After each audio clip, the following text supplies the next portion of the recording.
کا تذکرہ ہوتا ہوا گزر جائے، وہ تمام جگہیں، وہ تمام چیزیں، تمام آفات و بلیاں سے محفوظ اور معمون ہو جایا کرتی ہیں۔ سبحان اللہ۔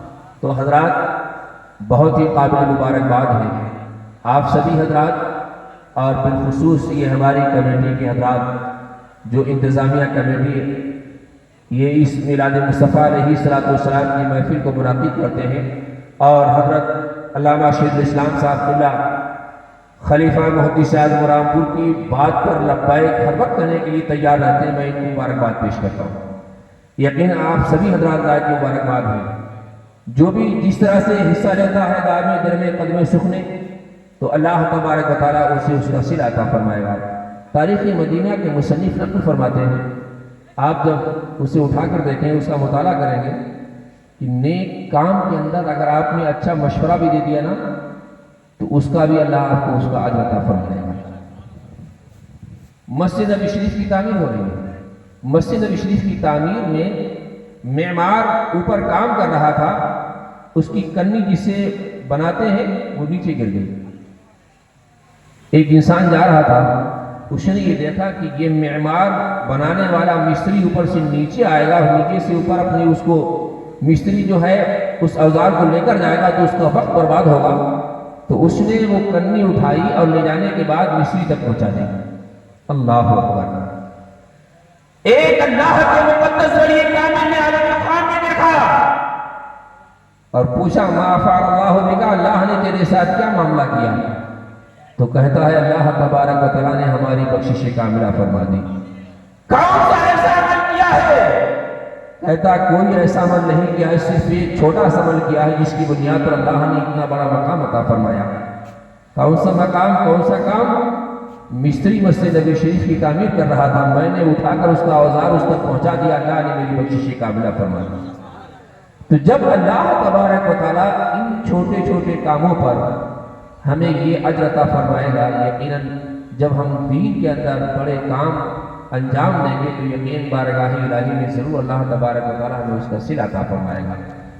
تو آپ حضرات مدرسے میں بھی اس طریقے سے اگر کوئی انسان اپنے بچے کو حافظ قرآن، قاری قرآن، عالم دین نہ بنا سکا تو کم از کم وہ اس طرح سے حصہ لے کہ کسی ایک بچے کی ذمہ داری کے زیر کفالت اپنے کفالت کے اندر اس بچے کو پڑھائے تو اللہ تبارک و تعالیٰ اسے بھی وہی اجر عطا فرمائے گا جس طریقے سے انسان اپنے بچے کو حافظ قرآن، قاری قرآن بناتا ہے۔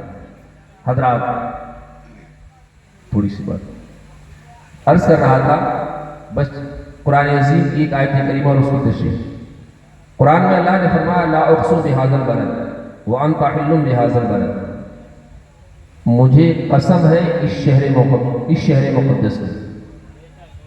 اللہ نے شہر مصطفیٰ علیہ السلام کی کیوں قسم کھائی؟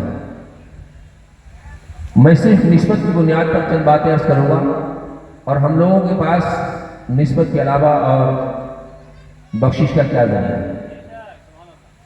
اعلیٰ حضرت ارشاد فرماتے ہیں تجھ سے در سے سک سے ہے مجھ کو نسبت، میری گردن میں رہے دور کا ڈورا تیرا۔ سبحان اللہ۔ یہ وہ نسبتیں ہیں جن کی بنیاد پر اللہ تبارک و تعالیٰ ہماری بخشش کاملہ فرمائے گا۔ اعمال کا تو کوئی ایسا ذریعہ ہے نہیں، لیکن نسبت اہل سنت والجماعت کی اتنی مضبوط اور اتنی مستحکم اور اتنا تسلب ہے اس میں، یقیناً ہمارا ایمان ہے، بلکہ ہمارا یہ ایمان اور یقین ہے کہ خالق کائنات جل وعلا اپنے کرم سے اس کی بنیاد پر ہماری بخشش کاملہ فرمائے گا۔ اللہ نے فرمایا لا اقسم بہذا البلد، نہیں یہ قسم مجھے مگر اس شہر مقدس کی۔ تو اللہ نے مکہ المکرمہ کی قسم کیوں کھائی؟ شیخ القرآن، محدث، مفسر الاطلاق حضرت عبداللہ ابن عباس رضی اللہ عنہ فرماتے ہیں اللہ نے شہر مقدس کی قسم اس لیے نہیں کھائی کہ وہاں مکہ المکرمہ کے اندر اللہ کا مقدس گھر خانہ کعبہ موجود ہے، نہیں، اللہ نے قسم مکہ المکرمہ کی اس لیے نہیں کھائی کہ وہاں چاہے زمزم ہے، مقام ابراہیم ہے، مطاف ہے، صفا مروہ کی مقدس پہاڑیاں ہیں، پھر کیوں اللہ نے قسم کھائی؟ اللہ فرماتا ہے لا اقسم بہذا البلد وانت حل بہذا البلد، اے حبیب صلی اللہ علیہ وآلہ وسلم آپ اس شہر مقدس کے اندر پیدا ہوئے ہیں، اسی لیے اللہ نے اس شہر مقدس کی قسم کھائی۔ سبحان اللہ، سبحان اللہ۔ نسبت رسول کی اللہ نے شہر مقدس کی قسم کھائی. اللہ اکبر. آج ہم اور آپ میلاد مصطفیٰ علیہ السلام کی محافل کو منعقد کرتے ہیں. کچھ لوگ کہتے ہیں صاحب یہ کیا طریقہ کار ہے. حضرات، جس مہینے میں سرکار تشریف لائے وہ مہینہ سال بھر میں ایک مرتبہ آتا ہے، اور جس دن میں اللہ کے حبیب علیہ السلام تشریف لائے وہ ہفتے میں ایک مرتبہ آتا ہے. لیکن جس ساتھ اور جس گھڑی اور جس وقت میں مدینے والے مصطفیٰ اسحاق دانے کی دی پر تشریف لائے وہ 24 گھنٹے میں ایک مرتبہ آتی ہے. تو ہر لمحہ ہر وقت بالفاظ دیگر مولانا روم علیہ رحمہ ارشاد فرماتے ہیں کہ ہمارا اہل سنت والجماعت کا وتیرہ اور طریقہ یہ ہے. فرماتے ہیں جس طریقے سے آپ کے گھر کے اندر ایک درخت آپ لگائیں اور اس درخت کے اندر آپ پانی ڈالیں، لیکن ایک وقت ایسا آئے کہ درخت آپ سے یہ کہنے لگے کہ اے مالک مکان، آپ تو طرح طرح کی مرغن غذاؤں کو استعمال کرتے ہیں اور مجھے صرف پانی ڈالتے ہیں، اور مالک مکان کی بات اس درخت کی سمجھ میں آ جائے تو وہ درخت کے جڑ کے اندر پانی کے علاوہ کبھی تو وہ زیتون کا اس میں روغن ڈالے، کبھی تو تل کا روغن ڈالے. ایک وقت ایسا آئے گا کہ وہ درخت جل کر ختم ہو جائے گا اور وہ سرسبز و شاداب نہیں ہوگا. درخت کی آبیاری کس سے ہوتی ہے؟ درخت کی آبیاری ہوتی ہے پانی سے. یہی حال ہے اہل سنت والجماعت کا. جب اہل سنت والجماعت اپنے دل کی کھیتی کو سیراب کرنا چاہتے ہیں تو میلاد مصطفیٰ صلی اللہ تعالیٰ علیہ وسلم کو انعقاد کرنے کے بعد اپنے دل کو تسکین دیتے ہیں.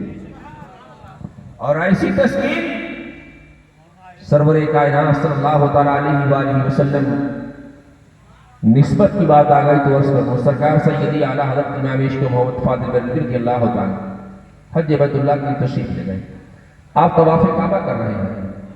طواف کعبہ کرتے کرتے اچانک آپ کی نظر میزاب رحمت پر پڑی.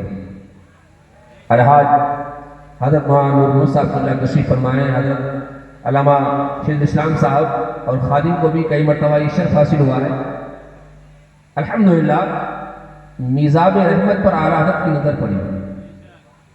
جب میزاب رحمت جو ہے نا ایک پرنالہ ہے جو خانہ کعبہ کی چھت پر لگا ہوا ہے، سونے کا پرنالہ، اس کا پانی مطاف کے اندر بیٹا. میزاب رحمت پر اعلیٰ حضرت کی نظر پڑی تو یہ حسن اتفاق یہ ہے کہ اس میزاب رحمت کی جو نشاندہی ہے، اس کا پرنالہ کا جو رخ ہے وہ مدینہ طیبہ کی سمت ہے. اعلیٰ حضرت وہیں پکارتے ہیں حاجیو آؤ شہنشاہ کا روضہ دیکھو، کعبہ کو پھینک چکے کعبے کا کعبہ دیکھو، اور غور سے سن تو رہا کعبے سے آتی ہے صدا، میری آنکھوں سے میرے پیارے کا روضہ دیکھو. سبحان اللہ. اعلیٰ حضرت عظیم البرکت فاضل بریلوی رضی اللہ تعالیٰ جب وہاں کا جغرافیہ کا مطالعہ کرتے ہیں تو اس کا رخ بیت اللہ شریف، بیت اللہ کے اندر جو پرنالہ لگا ہوا اس کا رخ مدینہ طیبہ کی سمت. جب آپ مدینہ منورہ پہنچے، اختصار کے ساتھ بات عرض کر رہا ہوں، جب مدینہ منورہ پہنچے جیسے ہی مسجد نبی شریف میں داخل ہوئے اور مدینہ مکہ المکرمہ کی تاریخ